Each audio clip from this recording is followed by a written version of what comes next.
Welcome to the Planet Poetry Podcast. My name is Peter Kenny. And I'm Robin Houghton. Now, this week we are off to New York to discuss postmodern poetry with Gregory, Vincent, St. Thomasino.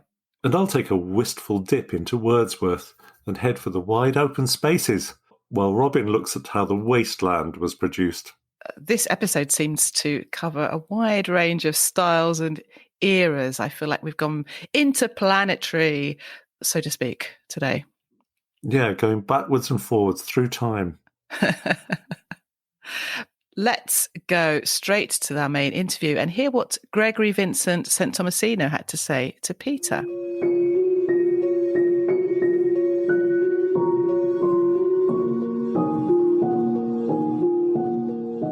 Gregory Vincent St. Thomasino edits the online journal E-Ratio, dedicated to postmodern poetry. He has also published a series of poetry collections, novels, and critical theory. For new readers of St. Thomasino's work, I would recommend The Wet Motorcycle, Selected Writings, which includes a range of poetry spanning 30 years, 2 novels, Linda or Lydia and Stephen's Lake, plus 3 essays on poetics.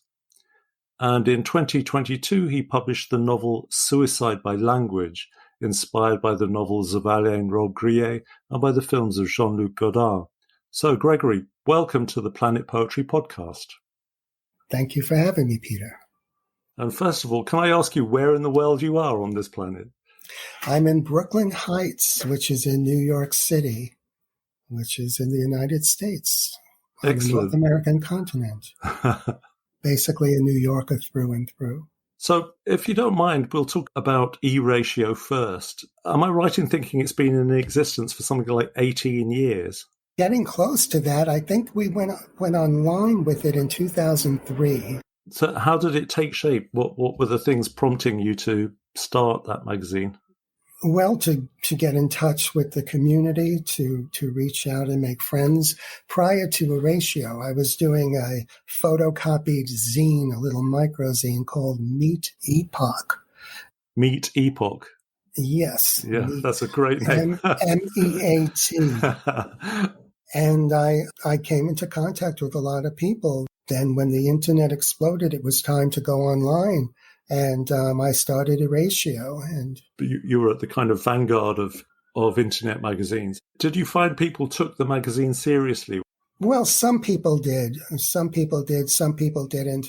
When I first bumped into E-Ratio on the internet, one of the things that really stood out for me was your clarity about publishing poetry in postmodern idioms with an emphasis on the intransitive. The intransitive being writing that draws attention to the act of writing itself rather than pointing to something in the outside world. Right. Is that the nub of what you mean by that and why it's such an important criterion for you? Yeah, it actually comes from the French semiotician Roland Barthes, who made this distinction, which is something I think that is a main feature or hallmark of postmodern writing. Yeah. One idea about postmodernism, just because it happened after modernism, that's the post part of it. That's linear like that. Yeah. As a writer as well as an editor, you're avowedly postmodern. Just before we spoke, just found a quick definition of postmodernism online, which was of or relating to an intellectual stance often marked by eclecticism and irony, while rejecting ideas of hierarchy, binary opposition, categorization, and stable identity, which seemed to me to be a fairly decent stab at it. How is postmodernism useful to you, and how does it shape the way you think about writing? For me, postmodernism does not discredit or disqualify the semiotic function. The semiotic function, which is basically where you have a sign and a signified. Yeah. A sign points to the signified. But there is also, for me, the conscious, intentional act of signification. Signification is the bond that holds between a sign and the signified. And that semiotic function, that's the metaphysics that I still accept as a very important part of the poetry. what were your early influences and what were you kicking against? Well, when I first really became interested in poetry, it was basically Yeats was my first major influence. My mentor at the time, Elizabeth Joyce Clark, Yeats was very important for her. And you had to know Yeats. And I quite agree. We would go to performances of his plays off Broadway, always in small little theaters. Yeah. So Yeats was very important. Also, because of Elizabeth Joyce Clark, I got into Plath. Sylvia Plath was very important. I liked her diction, her palette. I liked her, her vocabulary, the choice of words. Yeah. So far as what I was kicking against, life was what I was kicking against. Literature for me became a way of analyzing life, making sense of it, writing poems in the style of Plath, for instance. Yeah. Was just a way of expressing myself. When writing poetry, I was always curious about the notion that like a poem began in feeling. It began to make sense for me that because I had to feel a certain way to write. I often feel that writing is a process of translating, and often I see visual images or other kind of sensory things first and then have to scrabble around for the words to describe what I see in my head. So how does feeling relate to words? As soon as you feel something, does it begin to spill out in words, or is there a kind of sense of translation from the non-verbal into the verbal? There is a kind of talk therapy aspect to it. When one has a very intense emotional experience, to be able to put the transcription into words, actually with Cubism, I wanted to write poetry that was Cubist. And notice that Cubism is much more rigorous than abstract expressionism. I wonder if this might be a good time to read Rudiments. Rudiments. This face that is a vase peering left, and right the nose and chin of a youth in bloom, is hard won with the uninitiate. Rather, this picture, a lip veering to and fro in ear or flexure. Regarding Brock, there are no metaphysicals. Nothing is illusion. This face that is a vase peering left, and right the nose and chin of a youth in bloom. This picture that is a lip veering to and fro in ear or flexure, signing handle held in hand. So the idea of cubism, seeing things from many viewpoints simultaneously. Yes, there's the Ortega y Gasset has the idea of stereometric vision, right? No. For me, Cubism begins, you have to make the analogy between the geometric structure of the two-dimensional canvas and the grammatical structure of the articulation or of the sentence or of the poetic line. Yeah. You say somewhere about grammar being essential to poetry. I quote myself, I understand the loss of faith in grammar. It sounds ridiculous, but it sounds fun. But poetry is not a matter of grammar at all, but of grammary. And therein lies the rub. And grammary is a sort of magic. It's the magic in the poetry. When I came to poetry, I was growing up, I still believed in truth. And I thought poetry was about truth. Mm-hmm. And I also thought that poets were different, that poets were somehow enchanted people. Of course, now at this time, I meet all sorts of poets. Some are not enchanted at all, and they don't believe in truth at all. But there is a truth in poetry. I have to get back to another point I wanted to make. Sure, and this was about my development as a poet. Yeah. I was a very solitary person, although I had intense relationships, I developed a really intense interiority. And to a great extent, for me, poetry is inward prayer, which is kind of the opposite of spoken word. Poetry is traditionally oral. But for me and for what I developed with logoclastics, with logoclassity, that act of signification is for me a sacred act because it creates meaning. Doesn't determine the meaning of the stein, but it makes that meaning possible. There's a difference there between determining the meaning and making the meaning possible. Could you read Donation Street now? Because I think this leads nicely into what you've just been saying, actually. Donation Street. To see is upon you, my love. A chord of its own room is dash your passage. A voice unannounced beginning out of cups. And see a little nearer as of or to see another, an atom. In pain or day or for to see or to lie abed on row sleepless and gone again freely. A braid as an air or can an arm, a chin or reach or compensation when a petal being able and intelligent or left untied or soon or in gropes, in rest, in taste or air or still, my love, a sympathetic sound, can or great day or so is always, so a visitor, a note, a saying, a style is lost or to fraternity, will have appear a or marks a place, as to color, as to open, to mention, and to pause, and so on, to sentence, a second eye to a face in profile, or found his posture so delightful, so when a flute or voice comes in a distance, and so on, to see a sound, a turn, a visitor, being followed to purpose, quieted, as good as settled, or waited or come up even when there is no moon in the sky. That's a very beautiful poem. My first reaction on reading that, it was a kind of announcement. What it was making me think of was an annunciation, like that sort of idea of an angel coming down to explain to Mary about what was going to happen. That was the kind of vision I had in my head. That's very beautiful. To me, it's like almost like a set of arrows pointing in all kinds of different directions. You leave the kind of building of a narrative almost up from these fragments. For example, like a phrase like, Adam in a pane, you get a glimpse of perhaps a stained glass. The onus is on the reader. It's a collaboration between us, isn't it? You're not. The logoclastics is on the part of the reader, the reader. I say the putting into order.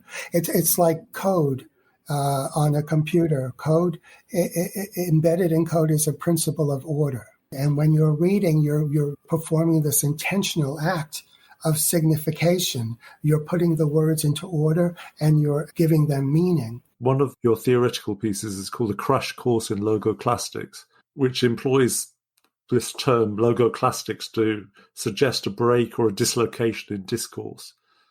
And this is the break where the reader steps in to bridge the gap with their own logic, sense, and meaning. I translate logoclastics, logos as discourse, and clastics as to break. But it's not just to break, it's the art of or the system of that breaking. And I'm breaking the grammar. I'm forming these, they're not exactly non sequiturs, they're breaks. And when the reader brings them together, and here's also the cubism, if you will, my analogy to the geometric structure that you see in a painting by Braque or by Picasso. I'm trying to find an analogy for that in my articulation. And it's in the grammar. I have to break the grammar. With some beautiful results, that sense of all these arrows pointing in different directions, but there's a suggested whole that I've never really thought about before. And it's taking me to verbal and intellectual places that are not familiar. And that's what I find so refreshing about it. It's not like, oh, here's a poem about my identity, for example. It is in a way. It is in a way. That's my identity. My intellectual development was very much influenced by existentialism and the problem of the death of God and what does this mean? And in Logoclasty, in the Logoclasty Manifesto, I do make a distinction right in the front to give an idea of how to think about this, the semiotic function. And I liken the sign signification signified Trinity to the Son, the Holy Spirit, and the Father. You see, the Son is the sign, and the Son signifies the Father in heaven. He points to the Father. And the Holy Spirit is the bond that holds between the Son and the Father. Right. So that's the semiotic function right there. That's the basic metaphysics of Christianity right there. And that Holy Spirit is, for me, is signification, which bonds together the sign, which is just a material thing or a written thing that you see, what it signifies, what it means, which is metaphysical, which exists in the collective mind. For me, this is all very sacred and very important, and something that I think is what makes us human and what will make us more human. The most important works I think you could have are the Bible, Emily Dickinson, and William Shakespeare. Okay, this is my cultural identity here, and it is what it is. But to the humanity in these works, in Shakespeare, and especially in the Bible. Could I ask you to read The Wet Motorcycle? The Wet Motorcycle, 1. Of the wives and of the sun are sane, are vest and savage. Of the movements and repose are riot and Samaritan. 2. To follow kit and metal, laying by the eye in evidence, is making prayer, is counting money, a giving thanks or self-congratulation, a giving thanks or self-congratulation, a person, a principle who bind and loose the parallel legs, the parallel arms, the body of straight lines. 3. The ways are few but roses, and there are caterpillars everywhere. And everything is real, and everything is illusion, my love. 4. At fortune or pasture, a summons or roster, a melody or lute, the stilted boot and recollection, charged, delayed, a landscape of one's own, a caper and recruit and darling, openly. Maybe entirely naive, but sometimes your poems seem to me like love poems, like some kind of octave above a love poem. There's a love poem somewhere, and this is another kind of allotrope or a different way of expressing it. Does that make any sense at all? Oh, yes.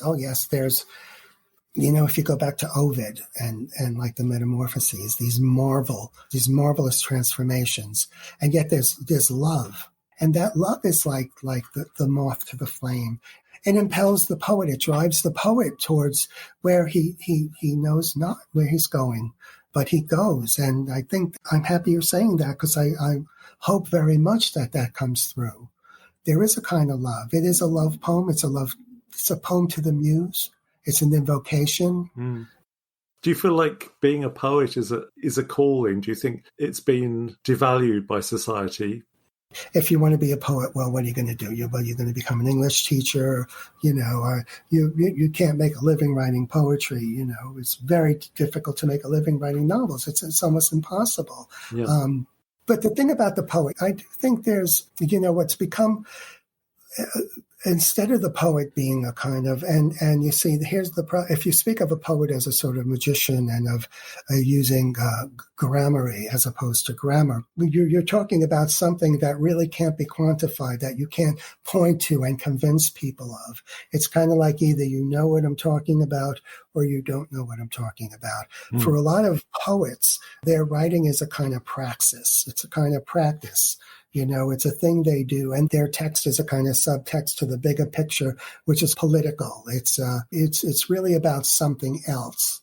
And you could be very popular, and you could be very widely published doing this today, being this kind of writer. But for me, the writing doesn't have psychology. The writing doesn't tell me about myself. It doesn't reflect anything.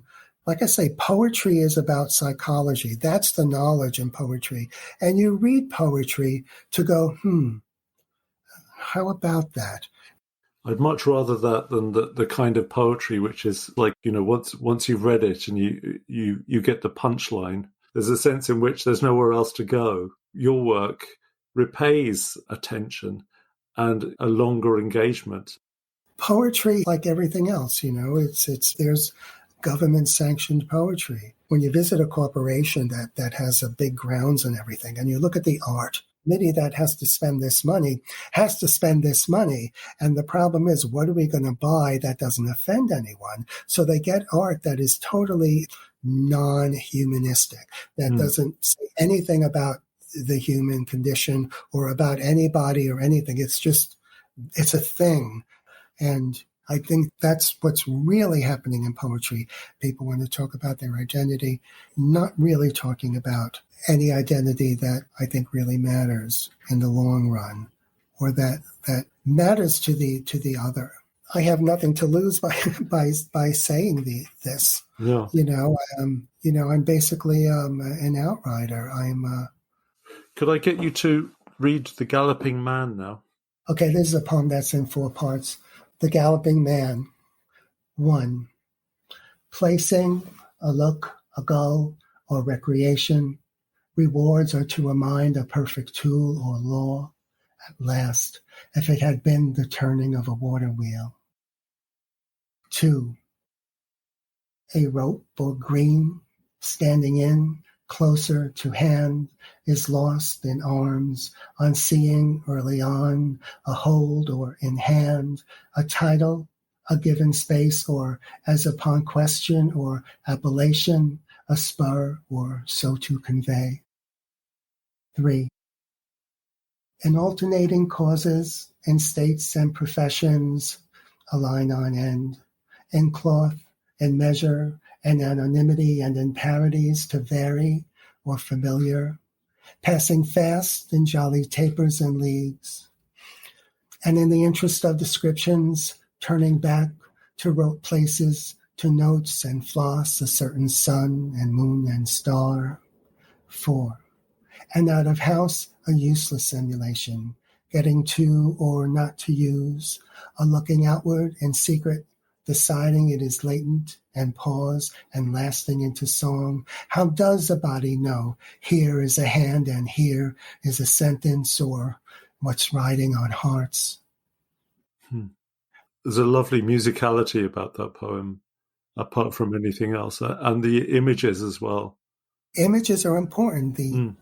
Just creating an image, like you could go back to a poem just for that image, that imagism, what Pound spoke of, that direct, instantaneous, something that doesn't require much intellection or ideation. You just get it and Do you ever get daunted and just think, I wish I'd wanted to write romances or something, because there's so much thought that goes into this. Do you ever get that feeling of feeling worn out, or is it always reinvigorating? No, because I'm basically a neocortical person. I like the new part of my brain, and I like to exercise that brain by rigorous thinking through language, not necessarily philosophically thinking about language, but using language in a rigorous way to get the effect that I want to present to my reader. I like to refer to my poetry as neocortical. We have an old brain, we have a very old brain, and we have a new brain. And we have sort of the lizard brain that people talk about. The old brain is the mammalian brain. The very old brain is the reptilian brain. And the new brain, we don't really have a name for yet, so we just refer to it as the neocortical. And I think that new brain, that's where the salvation is to be found. That's where the solutions to the problems is to be found. And I think poetry has to go that way. And ironically enough, or maybe not ironic, if you look to Shakespeare and to George Herbert, you see the use of the English language here. It peaked. Here's the peak of the English language. It was right certainly a golden moment, wasn't it? I sometimes think about how, say, the lyrics of Bob Marley were kind of enriched by that exposure to the King James Bible. That there's just a real charge of that language in his songwriting, which kind of immeasurably enriches it. Enriches it, and his sense of brotherhood and in his message for mankind, and love and hope, and aspiring towards goodness, towards a better world. Well, I hadn't expected to end our conversation by talking about Bob Marley.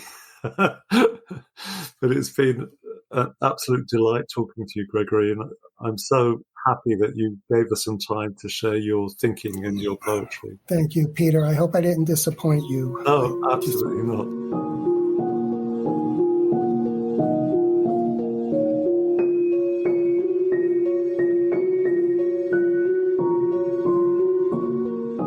Well, that was really interesting, Peter, wasn't it? I mean, I feel like we've had a little window into another world in a sense, this postmodernism. I was really concentrating to get my head around the things he was talking about, signs and signification, concepts that I haven't really thought about in a long time. To me, he's really an interesting case study. He takes his writing and his editorship profoundly seriously, and he doesn't feel the need to apologize for that, which I think is really refreshing. Absolutely. And he clearly, and he puts so much into every word is clearly a huge decision for him. It was fascinating to get a little bit of an insight into his working method and his thinking. Yeah, he thinks very differently to perhaps you and I would think about writing poetry, but it's so, not only has he written prose and lots of, to me, what seems very experimental poetry, but he's also kind of got this hinterland of critical thinking and essays he's written about, postmodernism, and so it's just like it's all so rigorous and so kind of thought out. It is, yeah. In the Wet Motorcycle, prose and poetry and critical theory all in one publication. It's really unusual, but fascinating. And I was interested that he said he came back a few times to all you need to be reading is the language of the Bible and Shakespeare and Emily Dickinson. I'm thinking of postmodernism. Okay, yeah. Has anyone got a neat definition? I'm not sure really. I did one of these media studies masters back in the day, 1999. And I wouldn't say postmodernism was raging at that time, but clearly it was on the agenda. And I remember being taught, oh yes, it's about borrowing from various different styles. It's pastiche, it's parody, it's a rejection of reason, if you like, playfulness. And I can see that in some of the other arts, like architecture, for example. But applying it to poetry is something a bit different. I'm still trying to get my head around that. Yeah. I mean, I think basically, and this might be kind of simplifying it to the point of absurdity, but the idea of the relationship between a word and what that's doing in your mind, you'd say it was a signifier and what's signified, but the thing in your mind is the signified part. But whatever's happening when that magic that converts, a string of words into mental images and understandings in your own head, he's just in love with that process. And I think he talks about disrupting grammar and he's breaking all this stuff up to make new things happen in your head rather than just kind of things that look much more like natural language. And you kind of plod along thinking, I get all this. Yeah. And he's taking that kind of surprising you with language to a kind of with lots of rigor. I mean, whether it's always successful is another thing. I think you have to really commit yourself to reading it. You do find more and more when you read it, and I like that kind of work that you return to. But if you're looking for a quick hit, maybe this kind of austere postmodern poetry isn't quite the way to go. No, clearly not. But from what you were saying, and you've had the chance to read his work properly, it repays more than one reading, which is probably true of all good poetry. When you think about it, I didn't ask him to read some of his poems, which were actually tiny poems made of fragments drawn from different languages. So really, they still hold together. But it's a really it's a really challenging thing. That kind of welding fragments of unusual words together. That does sound postmodern, doesn't it? Pulling together from different styles or different languages in this case to make something new. So very different for Planet Poetry, but I think, I wanted to explore a completely different way of thinking about it. Totally, totally. And it's always fun to talk to people from around the world. I mean, it's different ways of coming at poetry, as you said, I think. And E-Ratio, his website, which has been going for something like 18 years, I think. And actually, if you go on there is an amazing amount of really surprising and interesting work. Perhaps the majority of it is slightly more accessible than what Gregory himself is doing. He does attract a following of people, and there is, he's definitely created that group of like minds. Yeah. And there are a lot of them, especially in the US. Because occasionally I get this feeling, I don't know if you do, that poetry in Britain is sort of quite anecdotal. There's often a narrative or something's happening in it, or it's kind of very easily understandable chunk of real life. Well, yes, I suppose it depends what you're talking about. Certain magazines, I think that's the case, or maybe even the kinds of collections that win prizes, the high-profile poetry. But I think there's still a rich seam of, I think there are poets writing in a more abstract style or a less narrative style. There's some magazines that attract more experimental material, don't they? I think like Tears in the Fence. Yes, or Shearsman.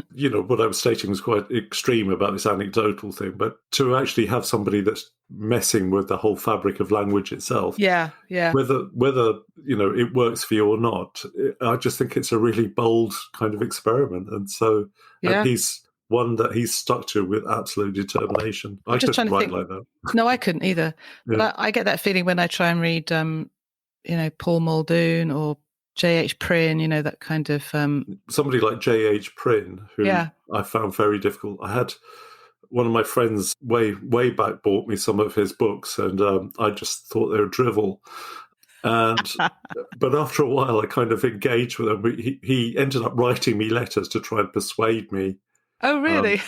Why they were great. And the danger with this kind of stuff is the more you invest in it, in trying to prove that your opponent's wrong, the more it kind of soaks into you. So I find every now and again something from Prynne will come into my head, or some kind of weird turn of phrase. And I think, how did that get there? And it stuck, And it worked. He beat you into submission to liking his poetry. Perhaps that's the answer in education. Children have to stand in the corner until they've memorised J.H. Prynne's complete works.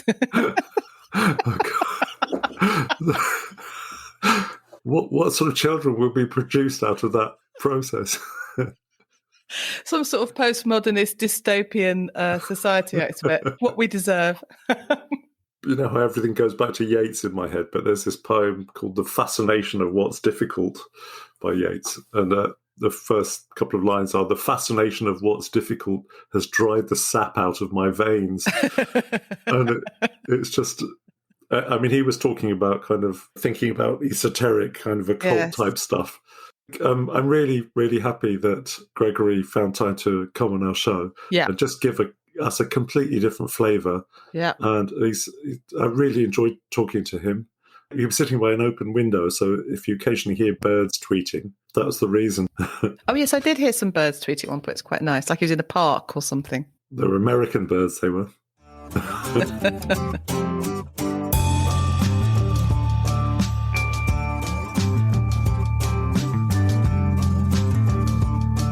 It's that time of the show, isn't it, Peter? I know you've been reading something lately, and it's not anything contemporary, though, is it? Is it a classic?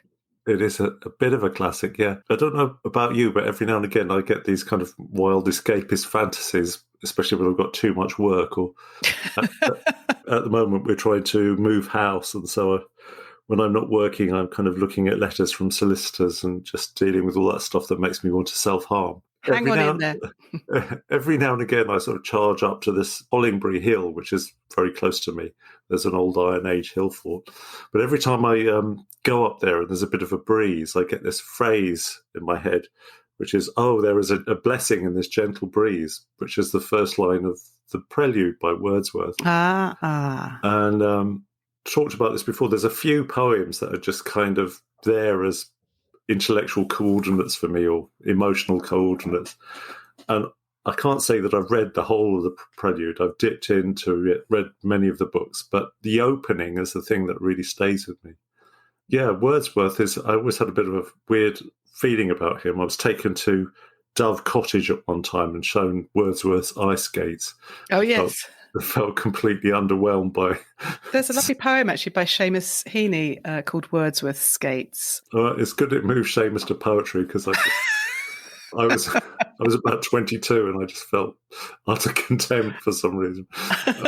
So yeah, I've grown to like Wordsworth over the years a bit more. But so the Prelude was published about 3 months after he died. He began writing it when he was 28, and he died when he was 80. And it's something he was tinkering on, and it was supposed to be this kind of preamble to this massive poem called The Recluse, which was like a huge poem about everything and philosophy and blah, blah, blah.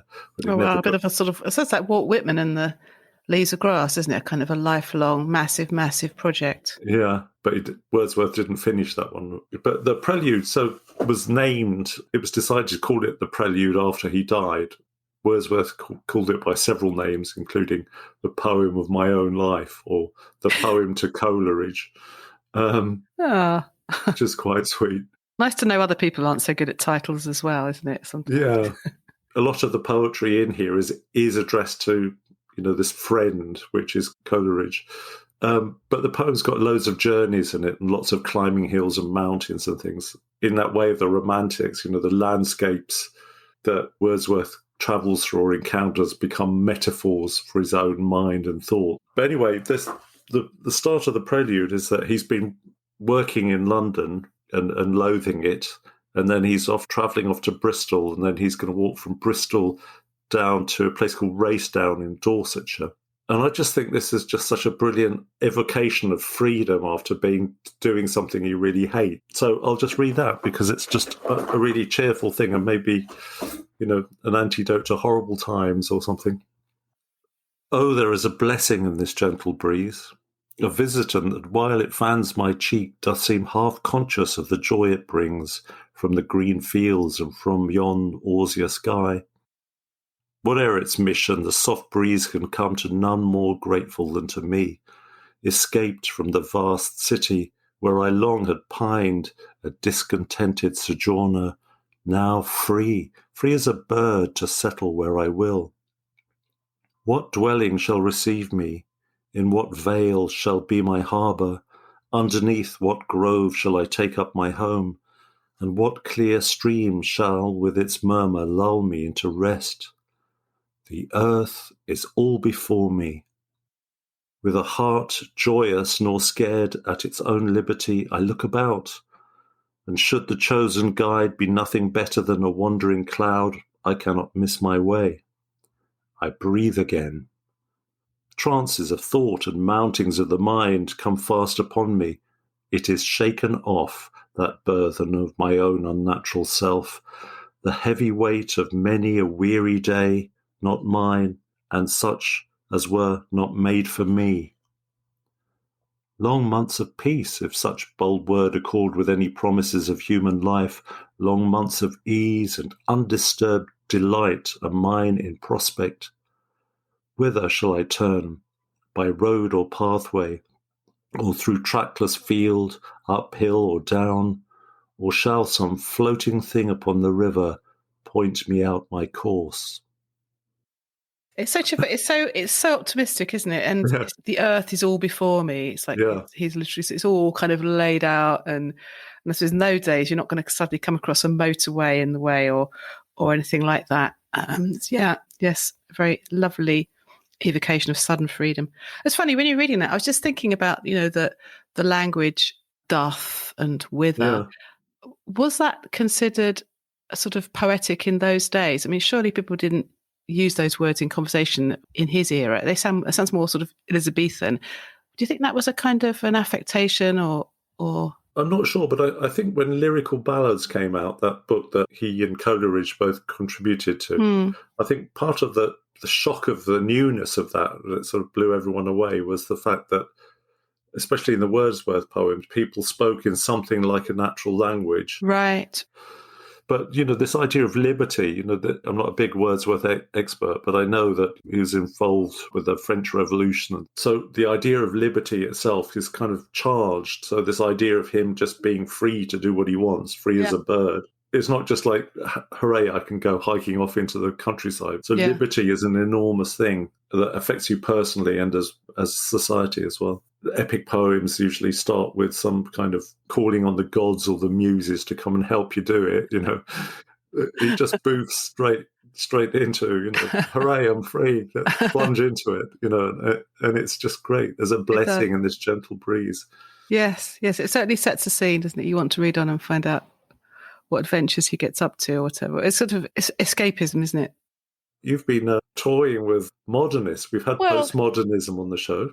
Yeah, well, I was at the Charleston Festival recently, which is a sort of big bash that goes on in May in Sussex. Everyone descends on the home of Vanessa Bell and Duncan Grant, the Bloomsbury lot, and they've got beautiful gardens there, and they have this literary festival every year, which has kind of grown into something bigger than itself. It's this massive marquee, and they get big name people there.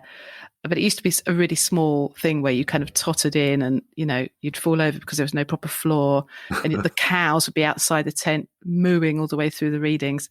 But anyway, it's become this big thing. Anyway, that's all by the by. But there's a big bookshop in the tent, and I found this massive book. I mean, it's oversized. It's massive. And I know why now. But anyway, T.S. Eliot, The Wasteland. You're thinking, well, I know it's a long poem, but is it really this big? Yeah, the book is like 1.5 inches thick, and it's bigger than A4.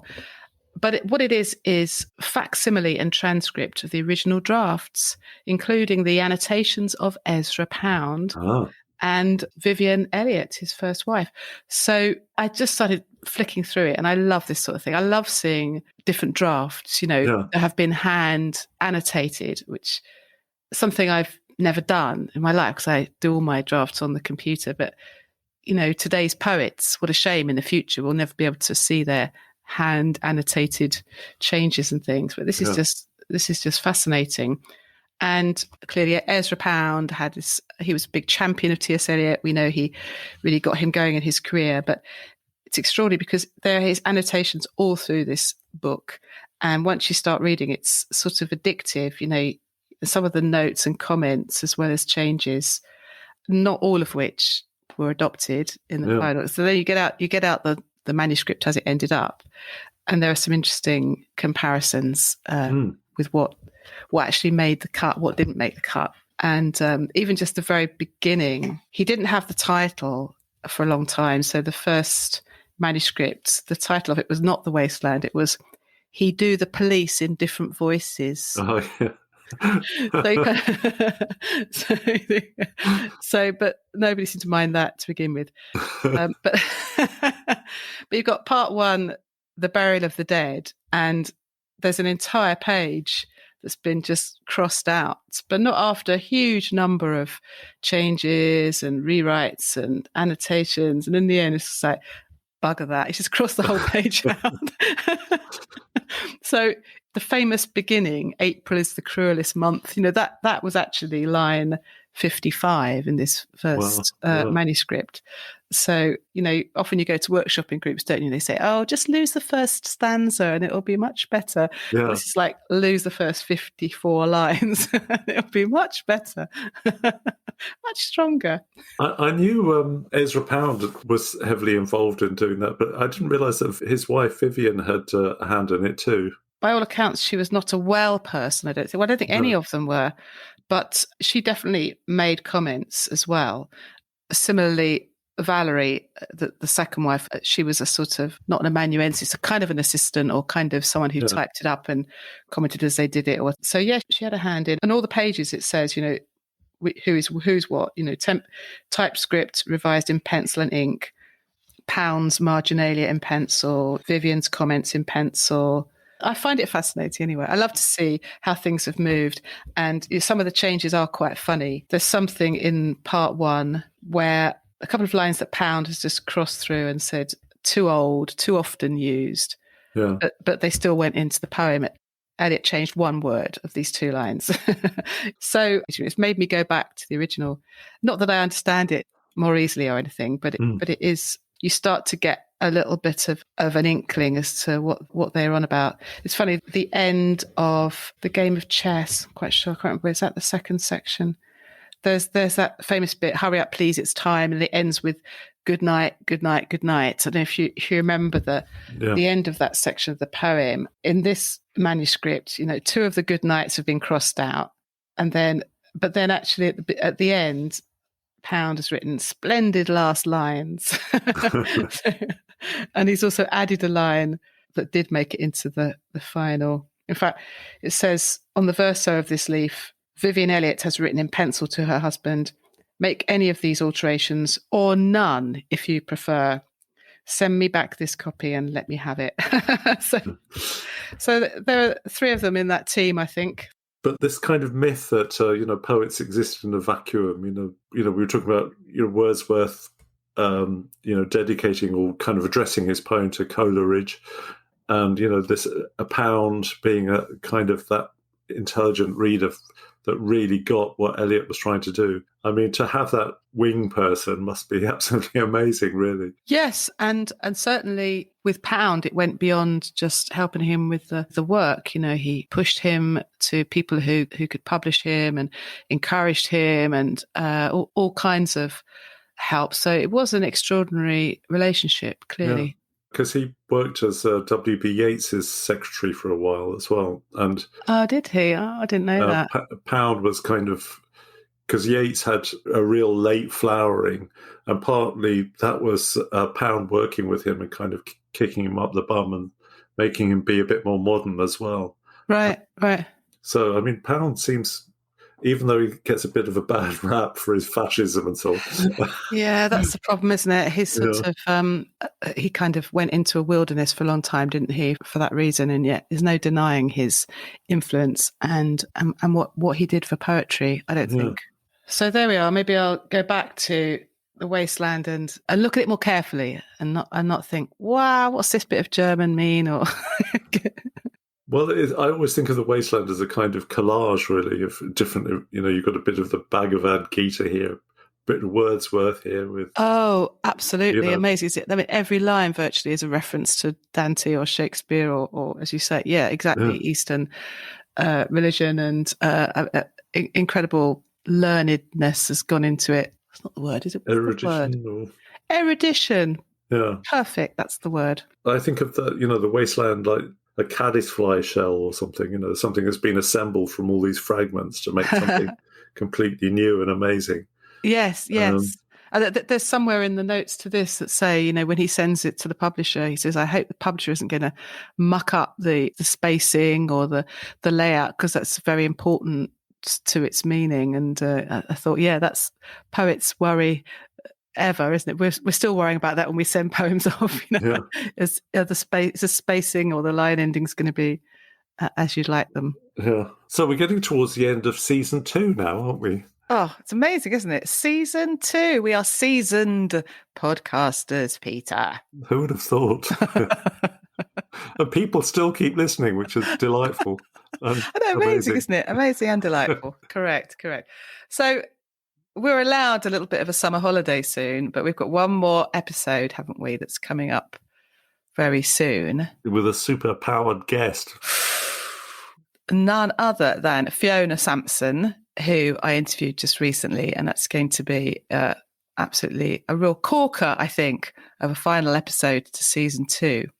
Well, I look forward to hearing that. So tune in to our next episode. Yeah, which will be in a couple of weeks. Oh, God.